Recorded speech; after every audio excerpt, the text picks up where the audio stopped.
السلام علیکم دوستو، کبھی آپ نے محسوس کیا کہ اچانک سب کچھ بگڑنے لگتا ہے، دل بے چین رہتا ہے اور کام بنتے بنتے رک جاتے ہیں۔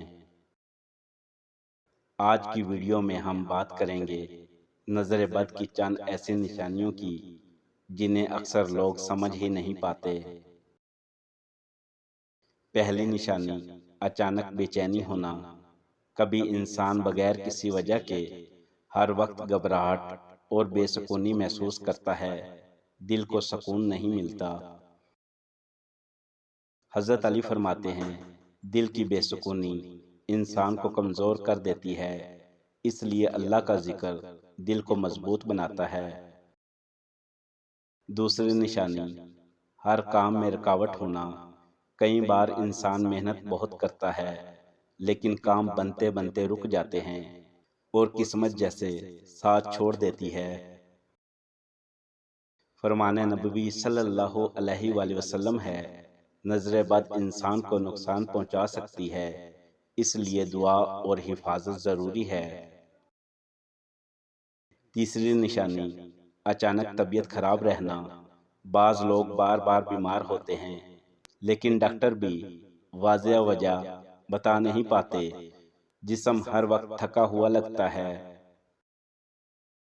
حضرت علی فرماتے ہیں، جسم کی کمزوری سے پہلے روح کمزور ہوتی ہے، اللہ سے تعلق مضبوط رکھو۔ چوتھی نشانی، گھر میں لڑائیاں بڑھ جانا۔ گھر کا ماحول اچانک خراب ہو جانا، چھوٹی چھوٹی باتوں پہ جھگڑے ہونا اور محبت کم ہو جانا بھی ایک اشارہ ہو سکتا ہے۔ حضرت لقمان حکیم کا فرمان ہے، جس گھر میں ذکر الہی ہو وہاں سکون رہتا ہے۔ اپنے گھروں کو قرآن کی آواز سے آباد رکھو۔ پانچویں نشانی، نیند کا سکون ختم ہونا۔ رات بھر نیند نہ آنا، ڈراؤنے خواب آنا یا ہر وقت خوف محسوس کرنا۔ رسول اللہ صلی اللہ علیہ وآلہ وسلم سونے سے پہلے موضوع 3 پڑھنے کی تلقین فرماتے تھے، کیونکہ یہ حفاظت کا ذریعہ ہیں۔ چھٹی نشانی، حسد کرنے والوں کا بڑھ جانا۔ جب انسان کامیاب ہونے لگتا ہے تو بعض لوگ دل میں حسد رکھتے ہیں اور یہی حسد نظر بد کا سبب بنتا ہے۔ حضرت علی فرماتے ہیں، حسد انسان کے سکون کو جلا دیتا ہے۔ اپنی نعمتوں پر اللہ کا شکر ادا کرو۔ ساتویں نشانی، دل کا عبادت سے دور ہونا۔ کبھی انسان عبادت کرنا چاہتا ہے لیکن دل نہیں لگتا، نماز میں بھی سکون محسوس نہیں ہوتا۔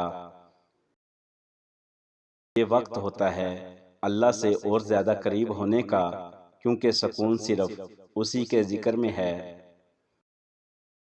دوستو، نظر بد ایک حقیقت ہے لیکن اللہ کی حفاظت ہر چیز سے بڑی ہے۔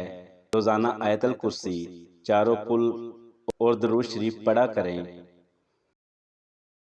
اور اپنے دل کو اللہ کے ذکر سے روشن رکھیں۔ اگر ویڈیو اچھی لگی ہو تو لائک، شیئر اور چینل کو سبسکرائب ضرور کریں۔ اللہ آپ سب کو ہر بری نظر سے محفوظ رکھے، آمین۔